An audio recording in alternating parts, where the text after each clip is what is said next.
है। तो Dalton atomic theory के अंतर्गत 4 बातें कही गई थी कि generally sum of all particles, तो जनरली का जो मोलिक्यूलर मास निकला वो कितना निकला, उससे कंपाउंड का जो भी हम मास निकालेंगे, जो मास निकालेंगे वही मास कहलाएगा formula mass.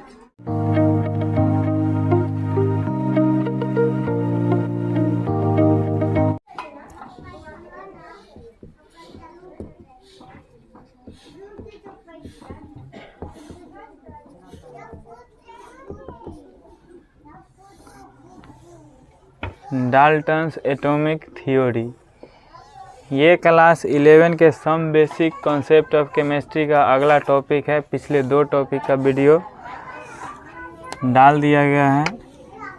Dalton's atomic theory जो आया था ये 1808 ईस्वी में, 1808 में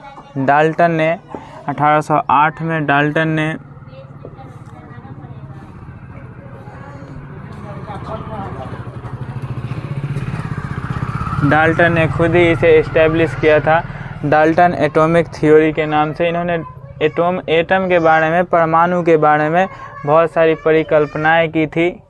जो भी चीज़ें परमाणु के अंदर पाई जाती है, कैसे एक परमाणु होता है, कैसे एक एटम होता है, वो सारी चीज़ें अपने एटॉमिक थ्योरी के अंदर बताए थे 1808 ईस्वी में डाल्टन ने। उसी को डाल्टन्स एटॉमिक थ्योरी का नाम दिया गया। इनके अनुसार, डाल्टन एटॉमिक थ्योरी के अनुसार सबसे पहली बात जो कही गई थी, matter consist of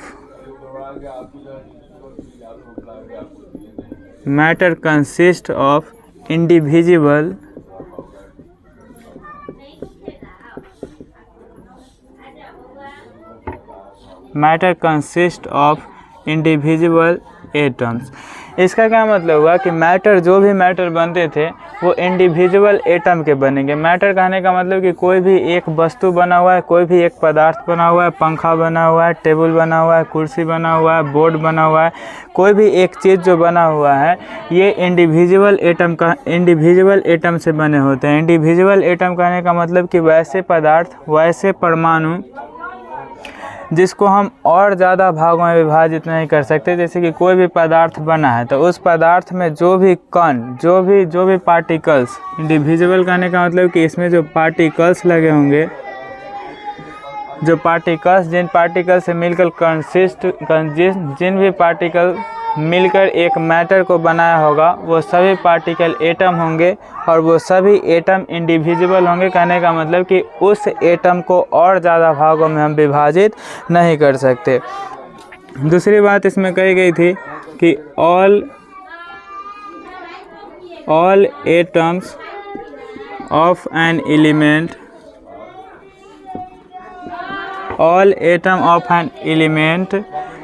is an identical properties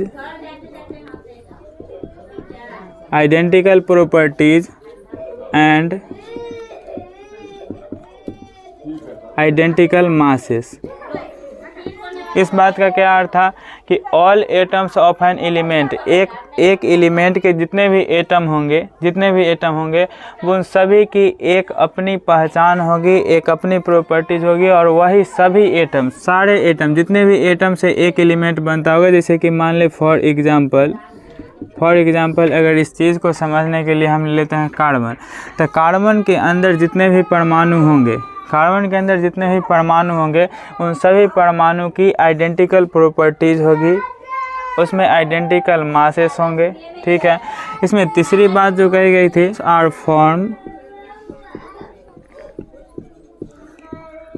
compounds are formed when atoms of 2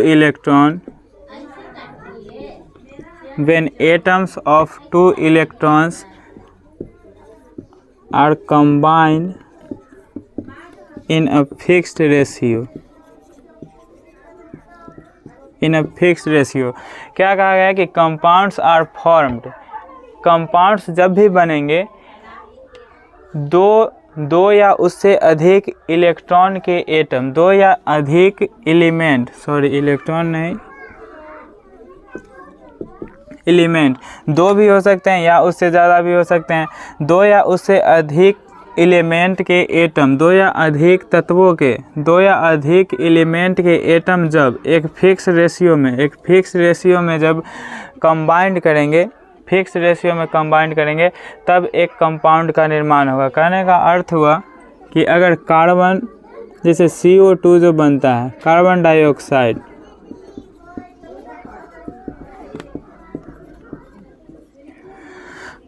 carbon dioxide जो बना CO2, यहाँ पर कार्बन का एक परमाणु और ऑक्सीजन के दो परमाणु, ये एक फिक्स्ड रेशियो में बंधे होते हैं, ये एक फिक्स्ड रेशियो में होते हैं।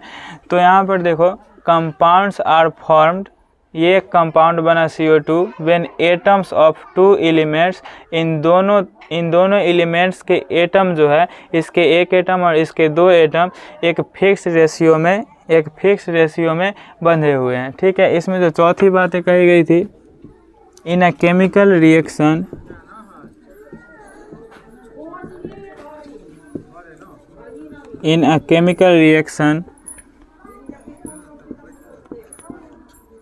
involves atom are neither created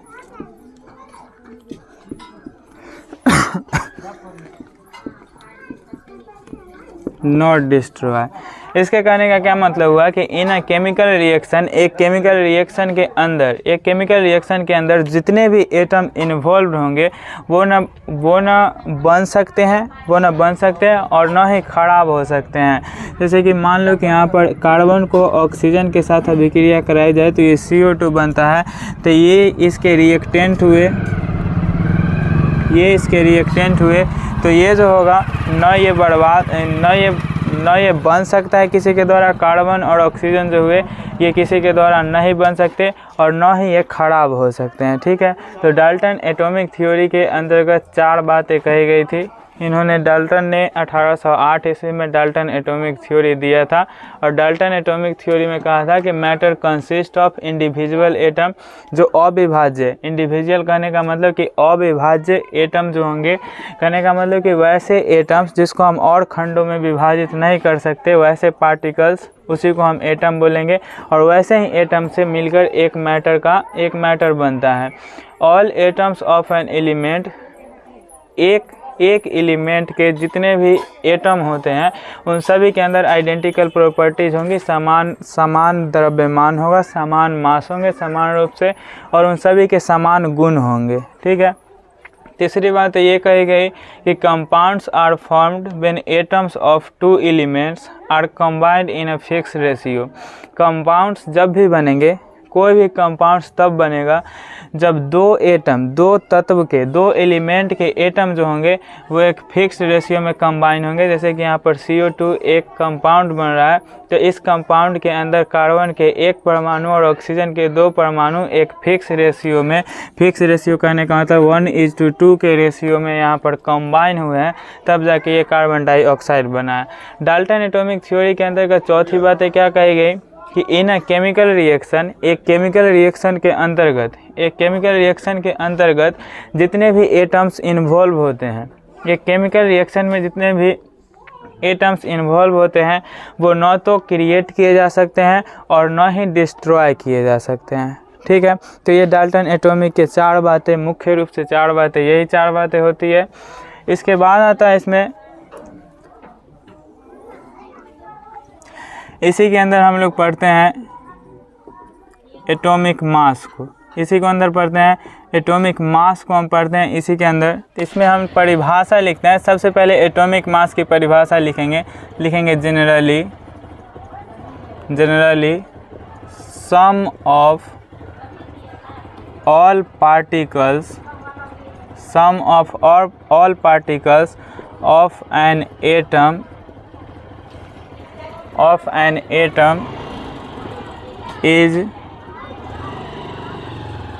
is called atomic mass। अब इसके डिफिनीशन, बाय डिफिनीशन क्या देख सकते हैं, लिखा हुआ है generally sum of all particles of an element of an atom. तो एक एटम के अंदर कौन कौन से पार्टिकल्स होते हैं? एक एटम्स के अंदर होते हैं इलेक्ट्रॉन, दूसरे होते हैं प्रोटॉन और तीसरे होते हैं न्यूट्रॉन। एक एटम के अंदर इलेक्ट्रॉन होते हैं, प्रोटॉन होते हैं और न्यूट्रॉन होते हैं। तो इलेक्ट्रॉन पर जो होता है वो निगेटिव चार्ज होता है, इलेक्ट्रॉन पर निगेटिव चार्ज होता है, प्रोटॉन पर जो होता है वो पॉजिटिव चार्ज होता है और न्यूट्रॉन जो होता है वो चार्ज लेस होता है। इस पर किसी प्रकार का कोई चार्ज नहीं पाया जाता। एक एटम के अंदर समान रूप में, समान संख्या में सेम नंबर ऑफ इलेक्ट्रॉन होंगे, सेम नंबर ऑफ प्रोटॉन होंगे। एक एटम के अंदर same number of electron, same number of proton होंगे। फॉर एग्जांपल अगर हम कार्बन की बात करें तो कार्बन का एटॉमिक नंबर जो होता है वो 6 होता है। कार्बन का एटॉमिक नंबर कितना होता है? 6 होता है। इस 6 एटॉमिक नंबर में 6 इलेक्ट्रॉन होंगे, 6 इलेक्ट्रॉन होंगे जिस पर 6 नेगेटिव चार्ज होंगे और 6 प्रोटॉन होंगे जिस पर 6 पॉजिटिव चार्ज होंगे, 6 पॉजिटिव चार्ज होंगे।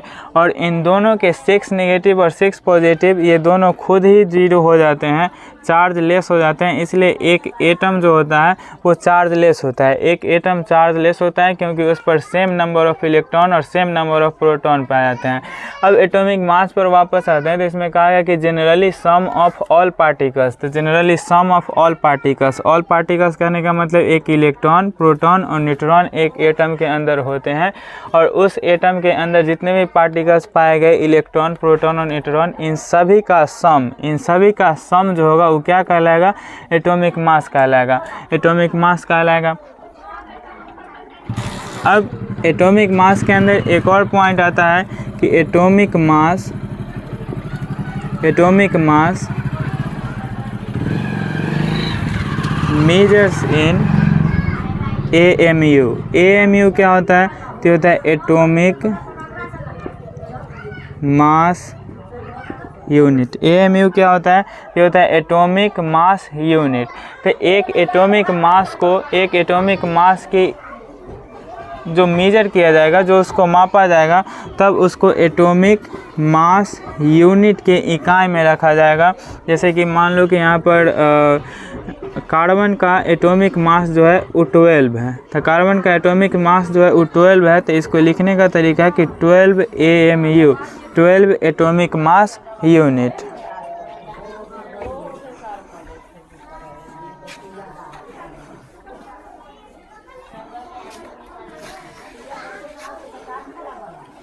इसके बाद हम लोग देखते हैं molecular formula.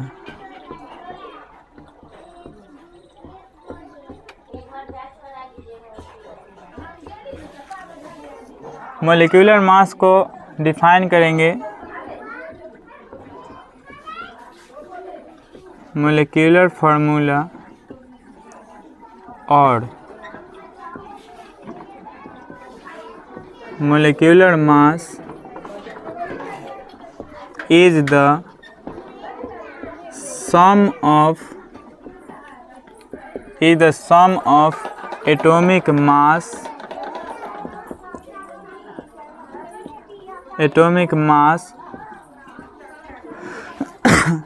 sum of atomic mass of an element which is present in a compound,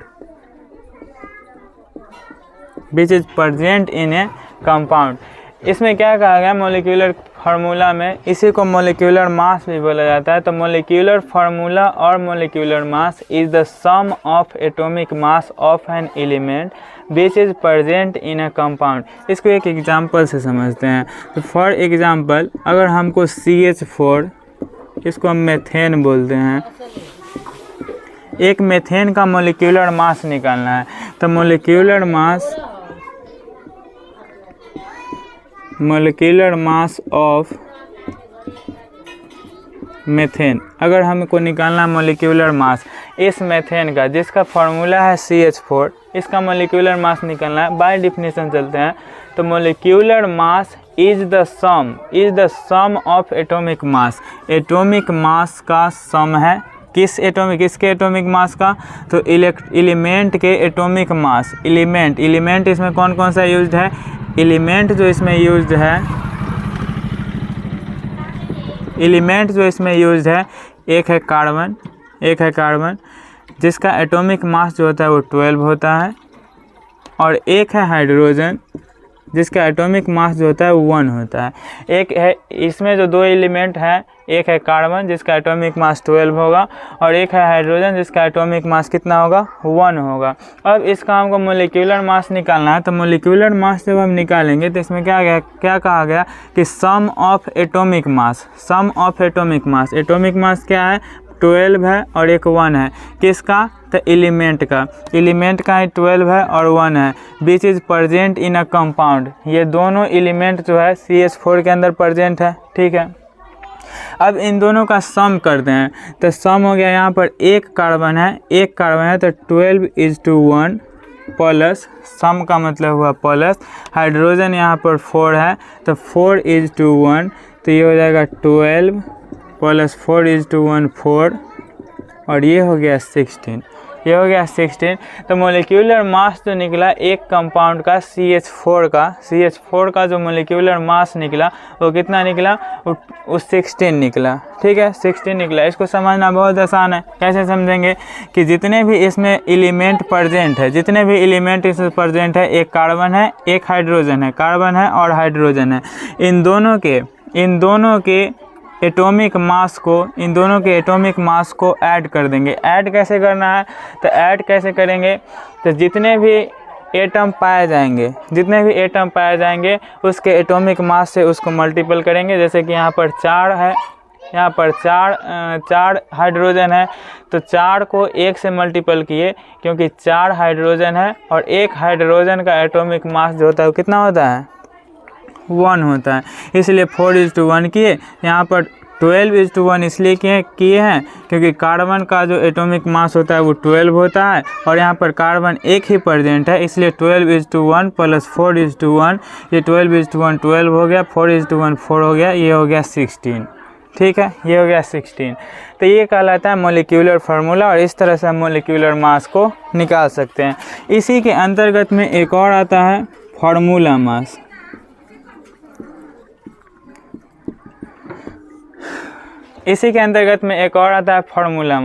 formula mass जो होता है वो मोलिक्यूलर मास से बिल्कुल सेम होते हैं। मोलिक्यूलर मास के जैसे ही फार्मूला मास निकलता है, बस फार्मूला मास अप्लाइड कहाँ होता है? तो फार्मूला मास अप्लाइड होता है आयनिक कंपाउंड पर। आयनिक कंपाउंड पर जैसे कि मान लेते हैं कि यहाँ पर CH4 जो है वो एक आयनिक कंपाउंड नहीं है, तो इसका जो मास निकाले वो 16 निकाले, वो 16 क्या कहलाएगा? मोलिक्यूलर मास कहलाएगा। लेकिन अगर एक आयनिक कंपाउंड फॉर एग्जांपल जैसे कि अगर हम NaCl को ले लेते हैं, तो NaCl जो है वो हमारा आयनिक कंपाउंड है, ठीक है, वो हमारा आयनिक कंपाउंड है।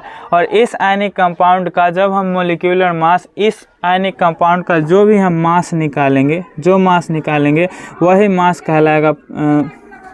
मास कहलाएगा फार्मूला मास। अगर कोई ऐसा कंपाउंड है जो आयनिक नहीं है, सिर्फ कंपाउंड है, जैसे कि CH4 था, तो इसके मास को जब हम निकालेंगे तो वो मास कहलाएगा हमारा मोलिक्यूलर मास।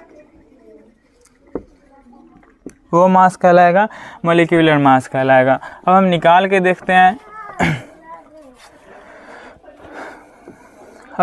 के देखते हैं, फार्मूला मास को निकालते हैं। तो फार्मूला मास हम जब भी निकालेंगे तो ये अप्लाइड किसके लिए होगा?